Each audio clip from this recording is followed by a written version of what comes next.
what a delightful little gathering this is. Do take a moment to count your blessings, for it is not every day that I permit such lowly eyes to wander over my wardrobe. I am Clara Deveraux, the jewel of this institute, and today, you may admire me. I stand before you in my customary purple silk gown, the very one that has become my signature. Pearls at my throat, ribbons in my curls, lace gloves upon my hands. Immaculate, flawless, untouchable. Each gown you shall see is a chapter of my superiority, stitched in satin and embroidered with elegance. They are not garments, they are crowns in fabric form. You, of course, will never own such things. But perhaps by watching me, you may learn what it truly means to be a lady. Now, shall we begin? The ballroom. A place where lesser girls trip over their own skirts and make utter fools of themselves, while I glide across the floor like the swan I was born to be. This gown is my crown jewel for such occasions. Notice the sweep of the silk, the embroidery spun in gold, the bodice cut so precisely it forces perfect posture. When I enter a ballroom in this, heads turn, whispers follow. Not one soul dares look away. That, my darlings, is the power of a gown worn properly. And let me assure you, no matter how hard you practice, you would never command a room as I do. You may copy the dress, but you cannot copy me. This gown is not just clothing. It is authority stitched into satin. One twirl and the world bends in awe. Now, darlings, allow me to show you the gown I reserve for afternoons of tea and polite society. Tea time. The hour where true ladies demonstrate their grace and impostors betray themselves with clumsy hands and dreadful posture. This gown, as you see, is a vision of soft refinement. Lavender silk trimmed with delicate lace, the skirt light enough to float yet structured enough to command attention. Notice the gloves, pristine white, for no lady of standing would dare stain her fingers with crumbs. The hat, a subtle flourish wide-brimmed with ribbons to catch the light. When I enter a salon dressed thus, the room hushes, conversations falter, all eyes lower in respect. And I sip slowly, reminding them all that elegance is not an act but a birthright. A gown such as this is wasted on you, of course, but perhaps if you study me very carefully, you might learn not to embarrass yourselves at the table. Now then, behold a gown of quite a different temperament. This is my riding habit, sharp, commanding, and utterly unforgiving. Navy wool cut to precision, the bodice fitted like armor, the skirt sweeping just enough to conceal the saddle's secrets. Note the high collar, trimmed in white, and the fitted jacket that narrows the waist to perfection. I do not wear ribbons for this occasion. No, here a riding crop is my accessory of choice, resting easily in my gloved hand. My boots gleam, polished so highly they blind any servant foolish enough to stare too long. And when I mount, the world itself seems to bow. For I ride not as a girl in a costume, but as a lady who commands both beast and onlooker with equal mastery. Do you imagine yourselves capable of such authority? A sissy could scarcely keep balance on a pony. This habit is not for playthings. It is the uniform of dominance. The opera. A stage for music, yes, but far more importantly, a stage for me. When I attend, the audience scarcely knows whether to watch the performers or to marvel at my gown. This, darlings, is my opera gown. Black velvet, rich as midnight, cut with daring elegance. The bodice dips just enough to scandalize the timid, yet not enough to question my breeding. Diamonds sparkle at my ears and throat, catching the candlelight as I tilt my head in polite disinterest. The sleeves taper to silk gloves, each gesture measured, each glance devastating. And the skirt. The skirt.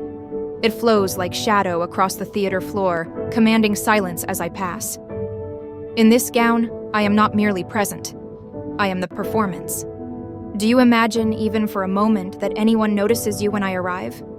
No, my dears, the opera belongs to Clara. Oh, how I adore a garden party. The air scented with roses, the sun glistening upon crystal glasses of lemonade. And of course me, the singular bloom that outshines every flower. For such occasions, my gown must be playful, yet impeccable. This is my garden party dress, pale floral silk, airy and light, tied with ribbons that dance in the breeze. A parasol rests at my wrist, not for shade but as an accessory, a reminder of my superiority even beneath the sun. Notice the pastel tones, how they flatter my complexion, and the delicate bows at the hem, stitched with care none of you could possibly afford. And my shoes, soft, elegant, utterly unsuited to grass, because the ground, darling, bends to me, not I to it. When I step among the hedges and fountains, every whispered compliment fades, for no rose nor lily could ever rival Clara. Winter, my dears, is when most of you look positively dreadful. Red noses, clumsy scarves, and boots caked in mud. How ghastly. I, however, never surrender to the season. Observe my winter gown, a masterpiece of deep burgundy velvet, trimmed with the softest white fur at collar and cuffs. The fabric is heavy, regal, and warm enough that I may glide through snow as though untouched by frost itself. A matching fur muff encases my hands, for a lady does not allow her fingers to chap like a servant's. Beneath the hem, my boots are crafted in polished leather, perfect for crunching elegantly upon icy cobblestones. And of course the cloak, hooded, fur-lined, sweeping dramatically behind me.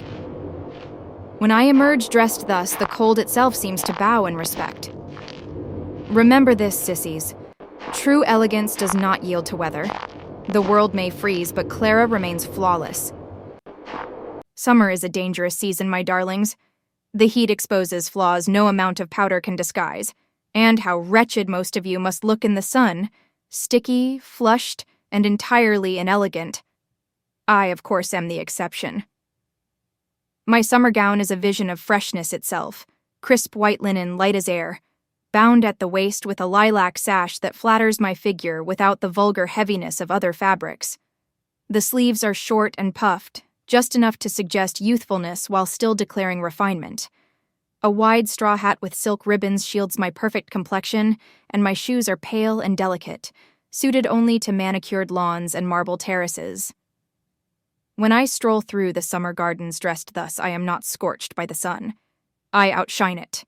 And that, darlings, is the difference between Clara and every pitiful creature who dares imagine herself a lady. Dinner, my loves, is not simply a meal, it is theater. A lady must arrive prepared to dazzle even when seated. For such occasions, I wear my evening dinner dress, emerald satin, gleaming like polished jewels beneath candlelight. The neckline is daring, though never vulgar, just enough to draw every gaze without granting permission. The sleeves fall gracefully to my elbows, finished with lace that brushes against the stem of my wineglass. Pearls, of course, adorn my neck, and the gown is cut so precisely that each movement, lifting a fork, unfolding a napkin, becomes a performance of refinement. The skirt flows long and rich, the very opposite of the fussy little uniforms some of you are forced into. When I sweep into the dining hall, there is no question of who commands the room. The servants lower their eyes, the guests stumble over compliments, and I smile sweetly, knowing the table belongs entirely to Clara. Visits, my dears, are delicate affairs. One must strike a balance between elegance and restraint. You must outshine the hostess, naturally, but never appear as though you tried. For such occasions, I wear my visiting gown, rose-pink silk, the very shade of blush that flatters my complexion and unsettles lesser women. The sleeves are puffed and tied with satin bows, a whisper of girlish charm concealing my deliberate superiority. The skirt is soft and flowing, perfectly suited for gliding through parlors and sitting rooms with grace. A brooch at my breast, dainty gloves, and a hat trimmed with feathers complete the ensemble. When I arrive at a home in this gown, doors open faster. Compliments spill clumsily, and all conversation circles back to me. Remember, darlings, visiting is not about courtesy. It is about conquest. And in this silk, Clara always conquers. Even sorrow, my dears, must be performed with elegance. Grief is no excuse for slovenliness, though I am quite certain most of you would disgrace yourselves in a moment of tragedy. Not I. When duty calls for solemnity, I wear my mourning gown, pure black from crown to hem, a silken veil draped just so across my curls, soft enough to conceal, yet never to obscure. The bodice is plain, but dignified. No frivolity, no ribbons, only the sharp lines of restraint. Gloves, of course, are worn at all times. One must not sully the memory of the departed with bare fingers. The skirt flows heavy, as if weighted with loss, and yet my every step is graceful, poised, commanding. Understand this, sissies. Even in mourning, Clara is not diminished. I stand taller, more untouchable, reminding all that true nobility shines brightest when the world is darkest.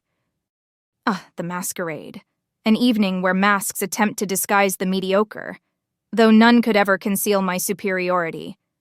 For such an occasion, my gown is a triumph of mystery and splendor, shimmering silver layered with deep violet silk, each fold catching the lantern light as I move. The bodice is cut sharply, adorned with intricate beading, and the skirt swirls like a cloud of secrets around me. But of course, the pièce de résistance is my mask, enameled in silver, edged with delicate filigree, a single plume arching gracefully to remind the room that I am not to be mistaken for anyone else. My gloves are satin, my jewels icy diamonds that glitter with each gesture.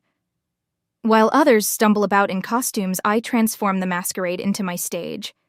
And remember, little sissies, when Clara wears a mask, it does not conceal. It only magnifies the power beneath. Every true lady requires a gown that whispers of sovereignty. Mine, of course, does far more than whisper, it declares it. This is my royal-inspired gown, a vision of authority and grace. The bodice rises high at the collar, trimmed in gold embroidery that frames my face like a crown. The fabric is the deepest violet, rich as velvet night, flowing into a skirt so heavy and grand it could command a throne room by itself. Jeweled buttons glimmer along the front, each one more precious than the entirety of your pitiful wardrobes. A sash of gold silk cinches the waist, while a train trails behind me, reminding all who see me that Clara does not merely enter a room, she claims it. And when I stand at the top of a staircase in this gown, heads lower instinctively, knees nearly bend. Tell me, little sissies, have you ever seen royalty? No. But now you may look upon me. High Christmas, that vulgar season where so many of you drown yourselves in garish sweaters and paper crowns. How dreadfully common. I, of course, rise above it all. My Christmas gown is a work of art, rich crimson silk, embroidered with holly and ivy and shimmering thread. The bodice gleams with tiny crystal beads, catching the candlelight from the tree as though I myself were the star atop it. The skirt is layered and sweeping, trimmed with velvet ribbons, and a fur stole rests gently upon my shoulders for warmth and grandeur. At my wrist, a golden bracelet shaped like snowflakes, and in my hair, a red satin bow set precisely amongst my curls. When I enter a drawing room dressed thus, the carols seem hushed, the tree seems smaller, and even the firelight flickers shyly. Christmas, darlings, is not about gifts. It is about reverence. And I am the only gift this season worthy of admiration. And there you have it, darlings.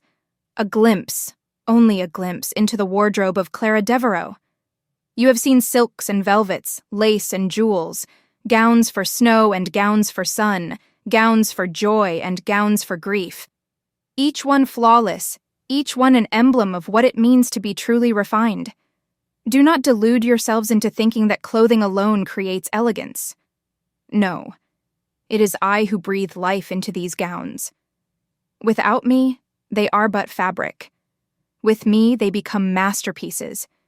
And you may dream, you may envy, you may worship, but you will never be. Not until you learn the poise, the discipline, the perfection that I embody so effortlessly. Remember this lesson well. Clara wears the gowns, and the gowns obey Clara. Now, scurry back to your little uniforms and remember what you have seen today. For you will never forget it.